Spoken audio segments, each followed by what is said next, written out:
துவம்சம் பண்ணிட்டு போனதை பார்த்துருக்காங்க. அப்போ ரொம்ப என்ன இப்படி ஆயிடுச்சுன்னு சொல்லிட்டு அடுத்த பௌர்ணமிக்கும் காவலுக்கு ஆள் போட்டுருந்துருக்காங்க. அந்த நந்தியை பார்த்தப்போ அந்த விவசாயிகள்லாம் பிரமிச்சு போயிட்டாங்களாம். தங்க நிறத்தில் கண்கள் வைரம் போல் ஒளிவிட அந்த நந்தி அற்புதமான வடிவத்தில் காட்சி தந்தாராம். அப்போது ஒரு விவரம் தெரியாமல் ஒரு விவசாயி அந்த நந்தியை கம்பால் அடிக்க போனாராம். அப்போது அந்த நந்தி அந்த காளை கல்லாக உருவெடுத்து விட்டாராம். அன்றையில் இருந்து பார்த்தா அந்த நந்தி வடிவம், கல்லான நந்தி வடிவம் வளர்ந்துக்கிட்டே வந்துதான்.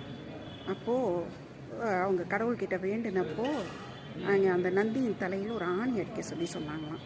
அதுக்கப்புறம் அந்த நந்தி வளரல.